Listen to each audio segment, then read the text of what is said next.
How Tia Lola came to visit. Stay. So the genre this week is realistic fiction. Realistic fiction is made up, but the characters and events are so lifelike that the story seems as if it must be true. The question of the week is, how can one person's view of the world affect others?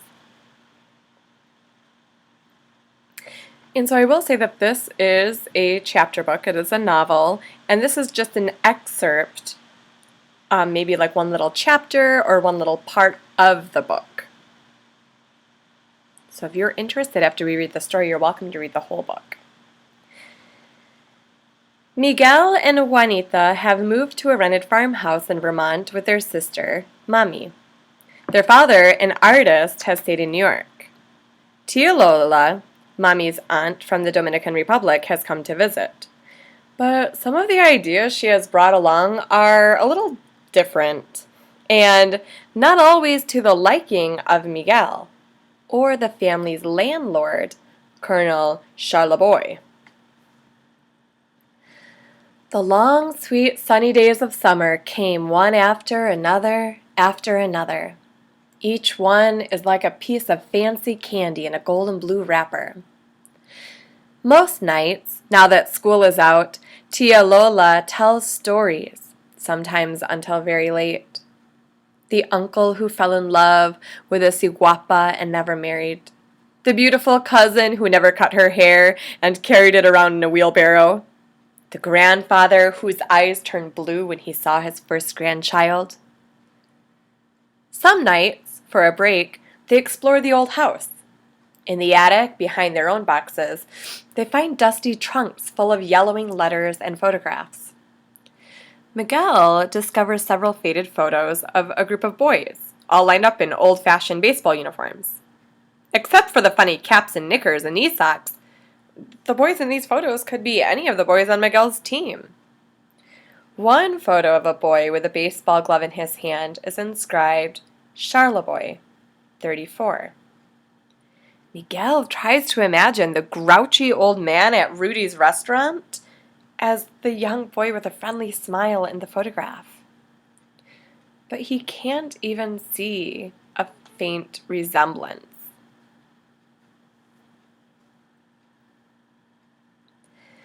Since the team doesn't have a good place for daily practice, Miguel's mother suggests they use the back pasture behind the house. But let me write Colonel Charleboy first, just in case.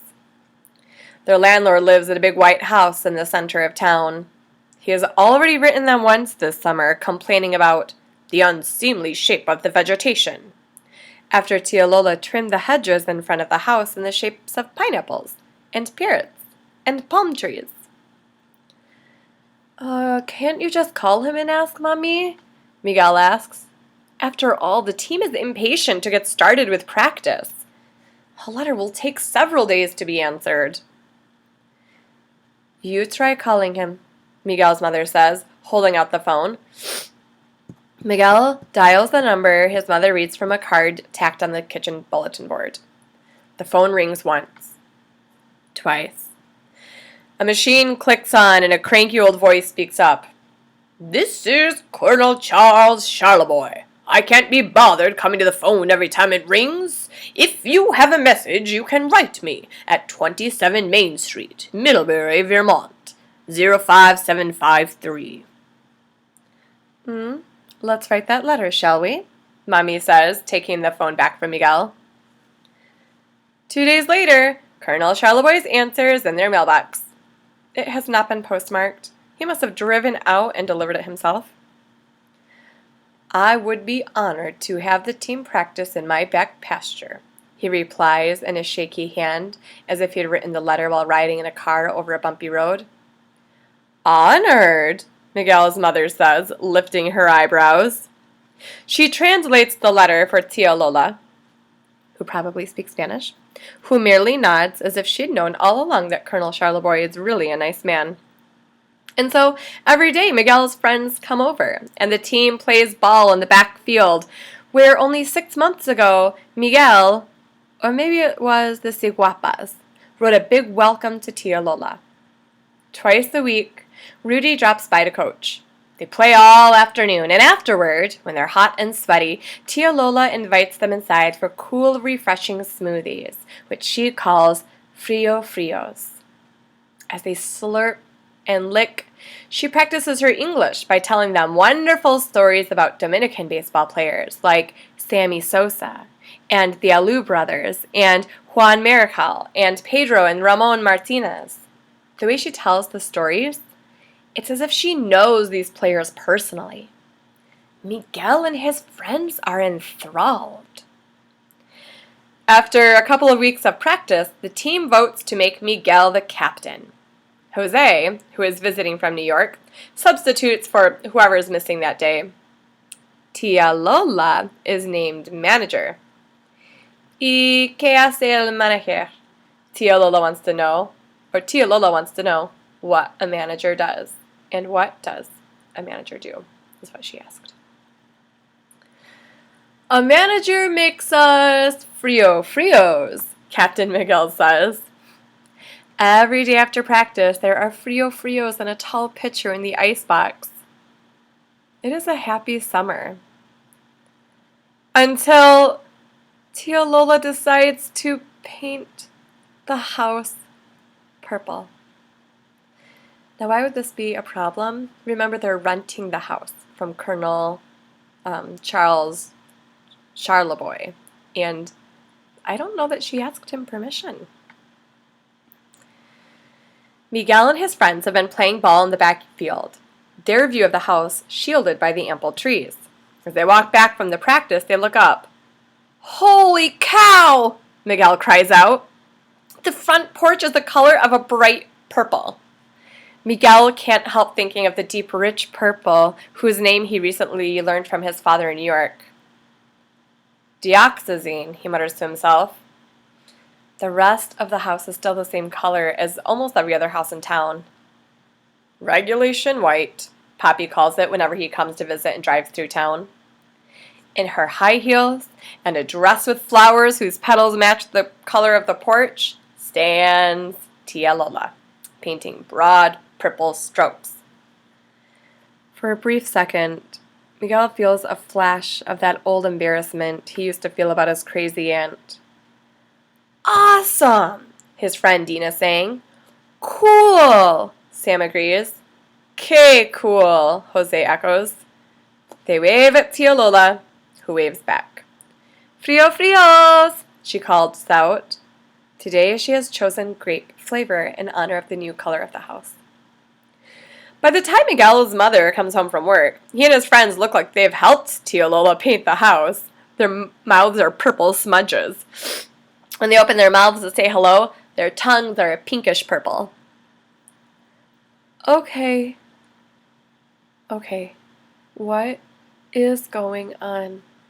Mommy asks, glancing from Miguel to Tia Lola. She looks as if she is about to cry. Something she has not done in a long time. Tia Lola speaks up. Don't the colors remind her of the island? La casita de tu niñas. That means the home of when you were a child. The house where Mommy spent her childhood. Miguel can see his mother's face softening. Her eyes have a faraway look. Suddenly, Mommy is shaking her head and trying not to laugh. Colonel Charleboy is going to throw a fit. Actually, he's going to throw us out. El coronel no hay problema. That means he doesn't have a problem, Tia Lola says, pointing to herself and Miguel as his friends. Miguel's mother looks from face to face as if she doesn't understand. Miguel and his friends nod as if, oh yeah, they understand exactly what Tia Lola's up to. They don't. The next afternoon, when Miguel's friends come inside from practice, Tia Lola takes their measurements. She has bought fabric with the money the team has collected and is making them their uniforms. When it is Miguel's turn, he stands next to the mark that his mother made on the doorframe back in January. He's already an inch taller. Tia Lola, what are you up to? The team keeps asking. Are we going to lose our playing field if Colonel Charleboy takes back his house? Ah, no hay problema. It's not a problem, Tia Lola keeps saying. Her mouth curls up like a fish hook that has caught a big smile. Are you going to work magic on him? Miguel asks his aunt that night. The magic of understanding, Tia Lola says, winking. She can look into a face and see straight to the heart. She looks into Miguel's eyes and smiles her special smile. As the house painting continues, several neighbors call. What's happened to your house? Farmer Tom asks Miguel. I don't believe I've ever seen a purple house. Is that a New York style or something? Their farming neighbors think of New York as a foreign country. Whenever Miguel and his family do something odd, Tom and Becky believe it's due to their having come from the city. I've never seen a purple house in my life, Miguel admits. Neither have I, Jose adds, and I live in the city. I've seen one, Juanita speaks up, showing off. Where? Miguel challenges. In my imagination, she grins. Miguel has been trying to imitate Tia Lola, looking for the best in people. He stares straight into Juanita's eyes, but all he can see is his smart-alecky little sister. One afternoon, soon after Jose has returned to the city, Miguel is coming down the stairs to join his teammates in the back field. He pauses at the landing. The large window affords a view of the surrounding farms and the quaint New England town beyond. A silver car Miguel doesn't recognize is coming down the dirt road to their house. Just before arriving at the farmhouse, it turns into an old logging road at the back of the property. Behind a clump of ash trees, the car stops and the door opens. Later, as he stands to bat, Miguel can make out a glint of silver among the trees. Who could it be? He wonders. He thinks of telling his mother about the stranger, but decides against it. She would probably think an escaped convict was lurking in the woods and not allow the team to practice in the back field anymore. The next afternoon, Miguel watches from behind the curtain as the same silver car he saw in the woods yesterday comes slowly up the drive. His friends have already left after their baseball practice, and his mother is not home from work yet. He can hear Tia Lola's sewing machine humming away upstairs. Who is it? Juanita is standing beside him, holding onto her brother's arm. All her smart-alecky confidence is gone. I think it's him, Colonel Charleboy, Miguel whispers. Now that the car is so close, he can make out the old man behind the wheel. The hood has a striking ornament, a little silver batter, crouched, ready to swing. I'm going to pretend no one is home, Miguel adds. But Colonel Charleboy doesn't come up to the door. He sits in his car, gazing up at the purple and white house for a few minutes, and then he drives away. Later that day, a letter appears in the mailbox. Unless the house is back to its original white by the end of the month, you are welcome to move out.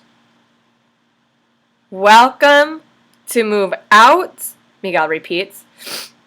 He wrote bienvenida to his tia Lola when she moved in. That means welcome. It doesn't sound right to welcome someone to move out. We've got 3 weeks to paint the house back or move, their mother says in a teary voice at dinner. I'm disappointed too, she admits to Tia Lola. After all, she really loves the new color. The flaking white paint made the place look so blah and run down. But still, I don't want to have to move again, Mommy sighs. Tia Lola pats her niece's hand. There's something else they can try first. What's that? Her niece asks. They can invite El Coronel over on Saturday. But that's the day of our big game, Miguel reminds his aunt. They'll be playing against another local team from the next county over. Tia Lola winks. She knows. Pero tengo un plan, she says, but I have a plan. Miguel should tell his friends to come over a little early so they can change. Change what? Miguel's mother asks. Change the color of the house? Tia Lola shakes her head. Change a hard heart. She'll need more grape juice from the store.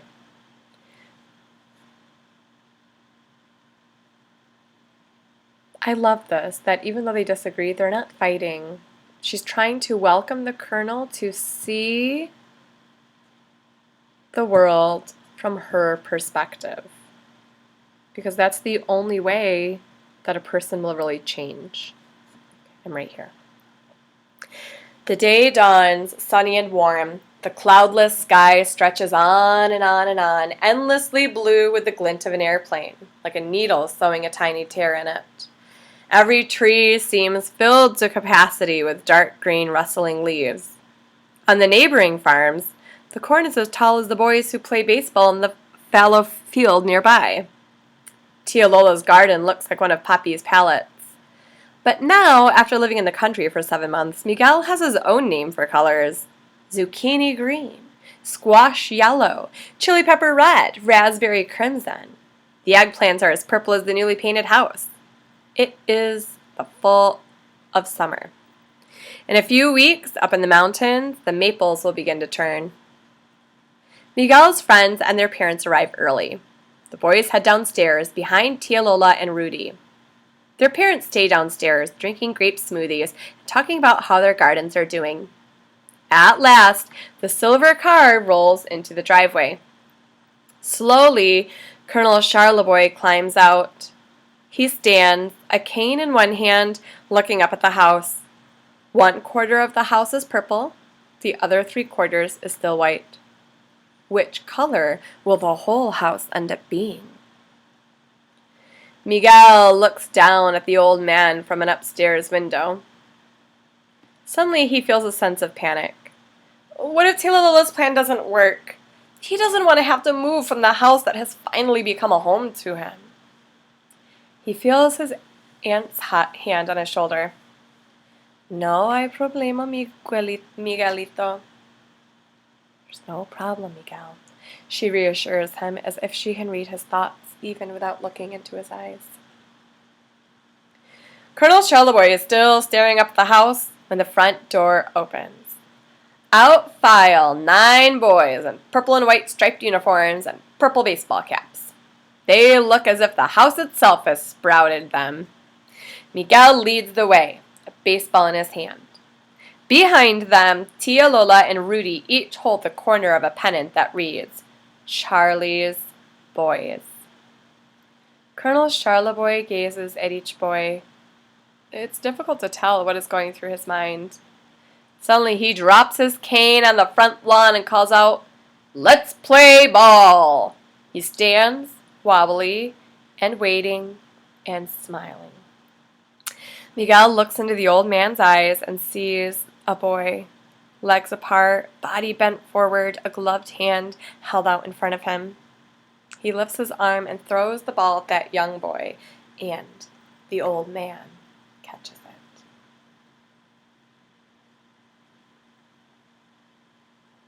It's a beautiful story of